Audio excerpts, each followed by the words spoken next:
So early this morning, Sega had a couple of announcements that they made through Famitsu. Now, we had heard, of course, about this big thing that would rile up the gaming industry. Do you remember that? It was like PS5 level. A journalist really worked to sell this Famitsu scoop that they had, this article in Famitsu.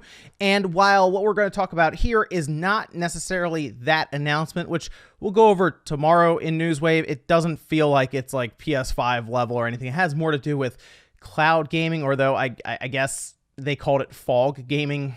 We'll talk about that tomorrow. But something else was randomly announced, seemingly in Famitsu, alongside of Famitsu at least, and that is Sega producing another compilation system, a system that is like supposed to be like a plug and play that has multiple games on it. And what's crazy to me about this whole thing is I think Sega got that Genesis Mini completely right for the most part, especially if you compare it to what they were doing before with At Games at the helm creating the system alongside of Sega.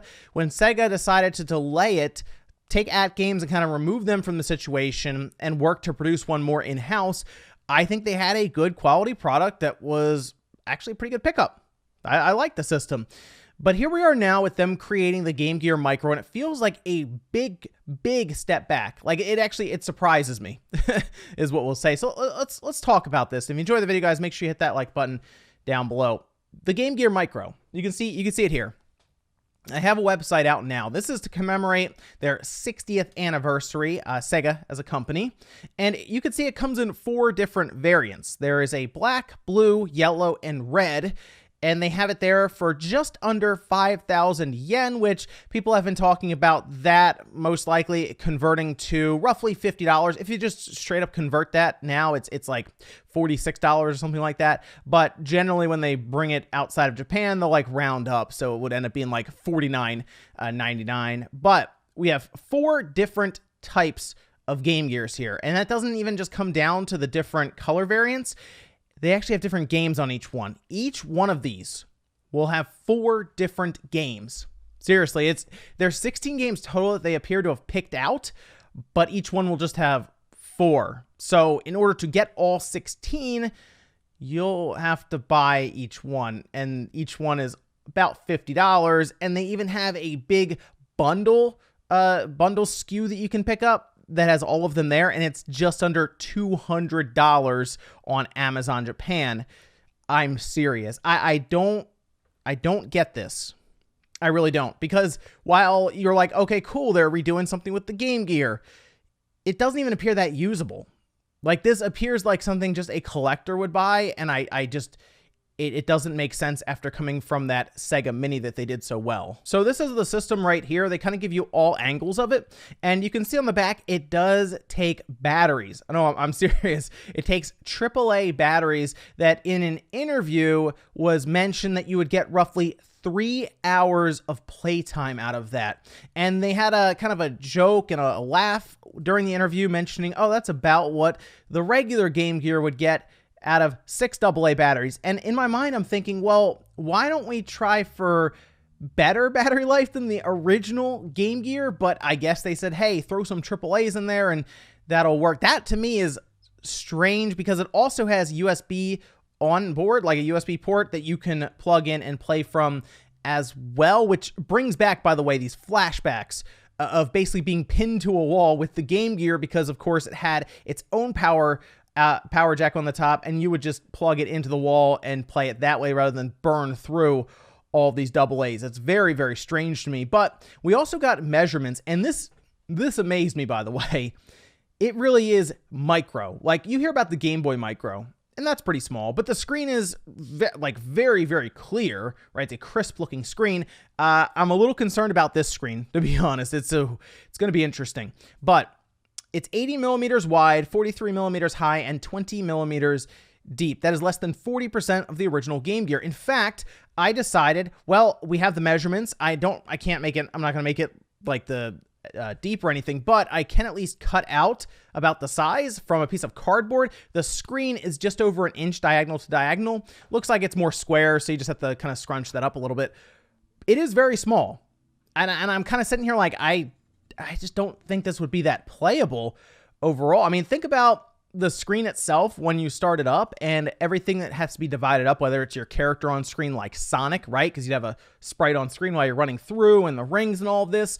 It's, I think, going to be kind of hard to see overall. It's just, it doesn't sound like it's a very usable device. Now, it does have everything you would need for the Game Gear, of course, A and B, start, the D-pad, and it does have a front-facing speaker. Headphone jack is on there as well. We also have a look at all of the games that will be included. Remember, it's 4 games for each one. All right, so we have 4 different variants, 4 games, 16 games total, and it's odd how they kind of split this up. Let's go over it. So, for example, the black variant, which they even show the box art with, the box looks good, by the way.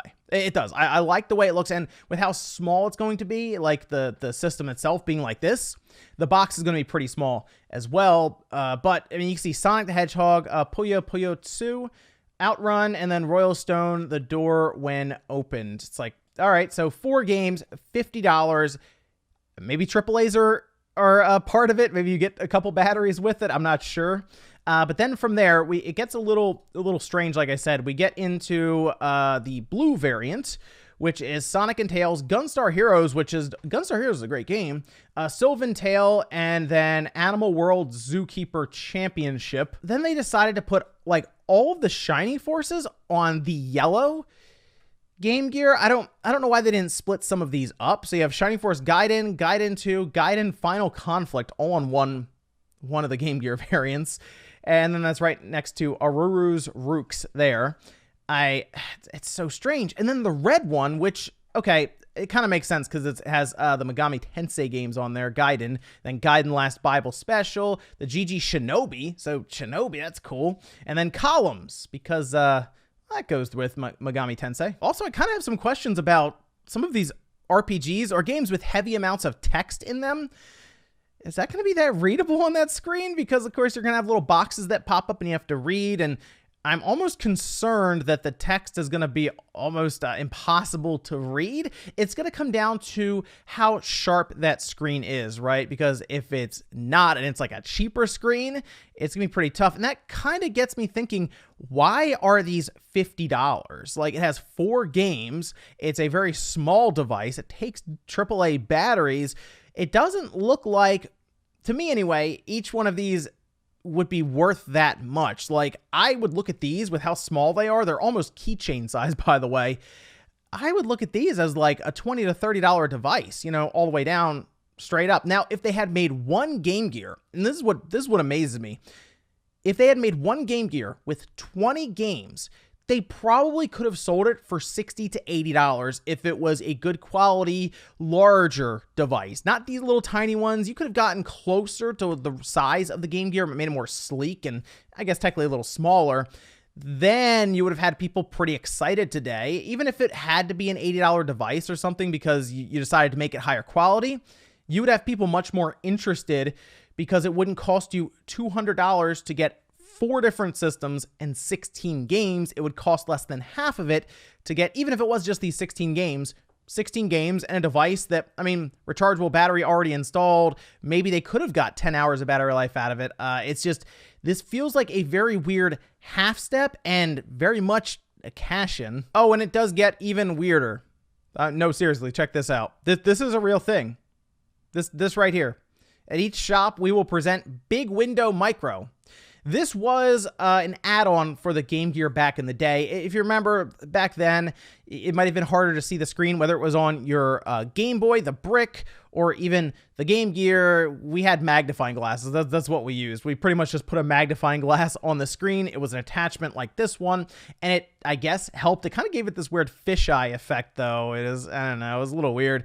But they are going to be doing that with this micro. Seriously, it's so weird. Again, they spent time developing this rather than just making one Game Gear system that had all of the games and was a much higher quality, more usable device. I don't understand this at all. This is very, very strange. It's coming out October 6th, so we are we're roughly 4 months away from its release. I think I'm going to try to get one of these. Maybe I can just order it off of Amazon Japan. I don't care about that. This apparently is just set up for anyone who has reserved 4 colors of the Game Gear. So I guess they're just going to give you this if you've ordered $200 worth of Game Gear micros. That's not going to be me. I have to figure out which one of these I would get, by the way. I'm tempted to just go for like the straight up black Game Gear because it's what I've had, right? I know I've seen the blue Game Gear, although this one looks a little lighter than the dark blue Game Gear that I've seen. That was traded into the store a few times back in the day. And that does have Gunstar Heroes and Sonic. That's not a bad one. But I almost want to check out some of these text-heavy games just to see how legible the text is, but I don't want to order more than one because $50 for one, but then I'd be putting $100 towards 2 of these just doesn't really seem worth it from what I'm seeing here. I don't know, maybe I'm off, but let me know. I mean, am I missing something here? Is this something that people really wanted? I don't know. I mean, I think the idea of an all-in-one portable Game Gear is a cool idea, but not like this. It just doesn't feel like they went all the way with it like they just did pretty recently with the Genesis Mini. Let me know what you guys think about this one down below. Then make sure you like the video on the way out if you enjoyed it, dislike it if not, and get subscribed if you like to stay up to date on all the gaming news going on across the gaming landscape. This is weird. It popped up like randomly last night. So who would have thought? There you go. 4 different Game Gears that are keychain size just about. Thanks, guys. I'll see you next time.